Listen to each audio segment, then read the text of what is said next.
For Creamer Media's Polity, Mtabi Madiba, political analyst Aubrey Machiki joins me to discuss his column, A Reflection on the DA-De Lille imbroglio.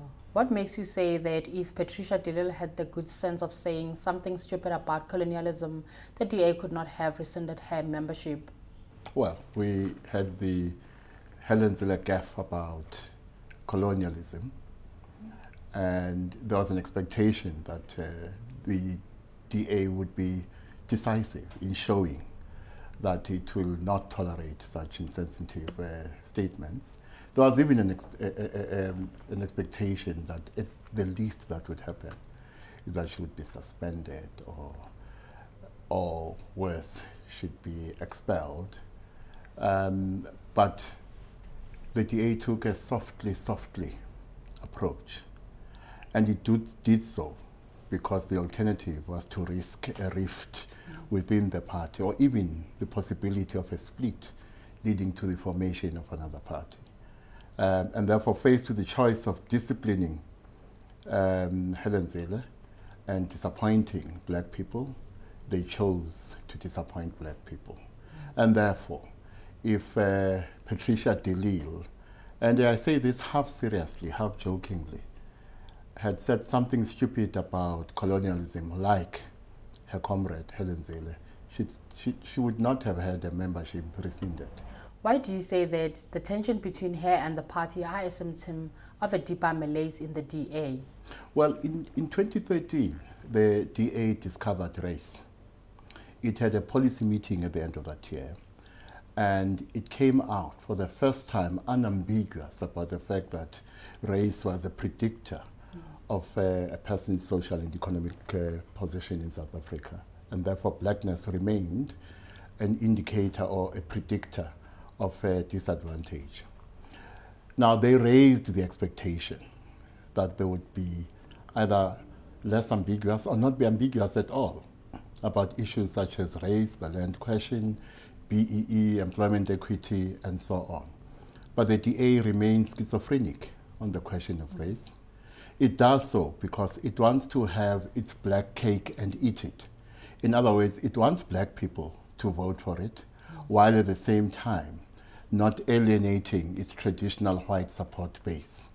And therefore, what we have seen is that despite the fact that it has increased its black membership, it has increased support amongst black people, and it has increased the number of black people who vote for it, black people still do not see themselves sufficiently reflected in its policy positions and in its policy orientation.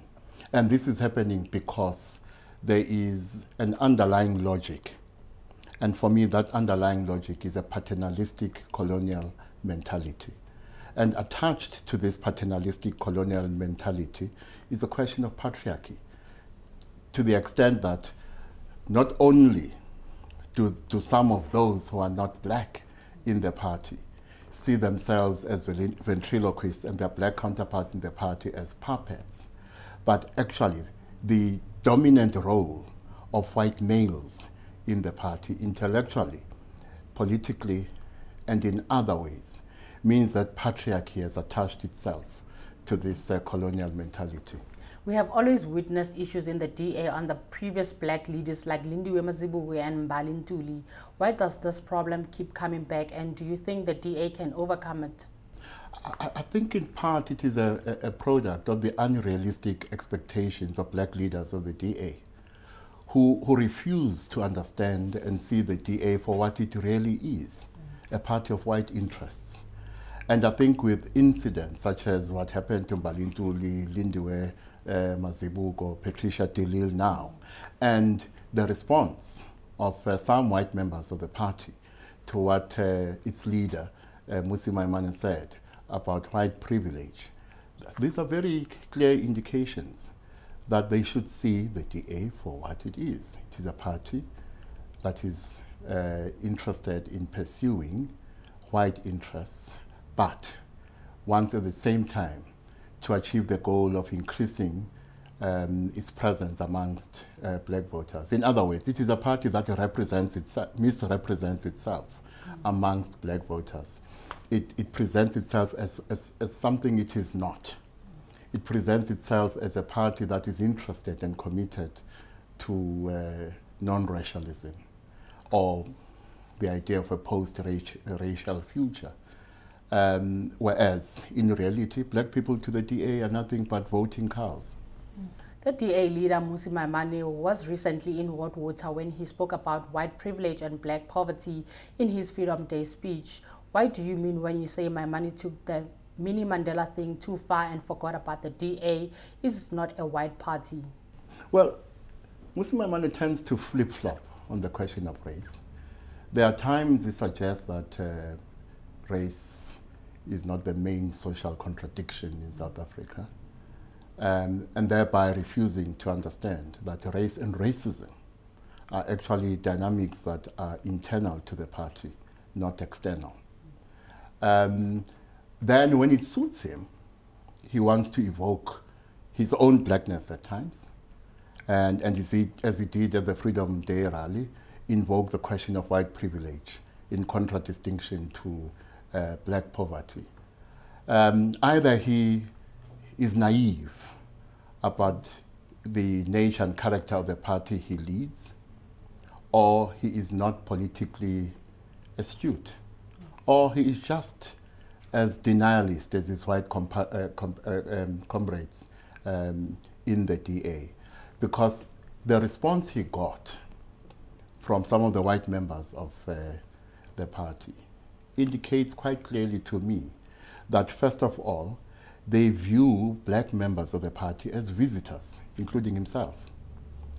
And therefore, to the extent that you will have people like him invoking white privilege, and people like Patricia de Lille, Lindiwe Mazibuko, and Mbalintulu challenging the dominant position of whiteness in the party, it suggests to what I call the ventriloquists in the party that these black members of the party are not properly assimilated. Because to be a proper member of the DA, if you are black, you must be properly assimilated and fall in line with this colonial logic. You are also of the view that the DA is duplicitous on the question of race. How so? Well, as I indicated, it misrepresents itself to black people as a party that is committed to non-racialism or post-racial future, or both, when it is a party, in essence, of white interests. It misrepresents itself in order to increase its market or its share in the political market by trying to dupe black people into voting for it, by either denying that it is a party of white interests or by misrepresenting itself as a non-racial party committed to a post-racial future where equal opportunity is going to be the dominant religion. And lastly, you say this question of race within the DA has given birth to the talk about the black caucus within the DA. What do you mean? Well, you have an increasing number of black members of the party, including black leaders of the party, who realize that the party cannot grow unless it loses its schizophrenia or duplicity, unless black people see themselves sufficiently reflected in the DA, see their aspirations and interests sufficiently reflected in the DA. So there is a push on their part for the DA to move to the left, that is towards the center. Now, of course, what that means is that even at an ideological level, a tension is beginning to develop. For instance, we have some of them, that is members of the Black Caucus, who are beginning to talk about the idea of social liberalism instead of traditional liberal values. And bear in mind that the so-called traditional liberal values of the DA, if the DA was in the UK, it would be a conservative party. And unfortunately, in South Africa, the so-called liberal traditional values have been associated with both whiteness and racism.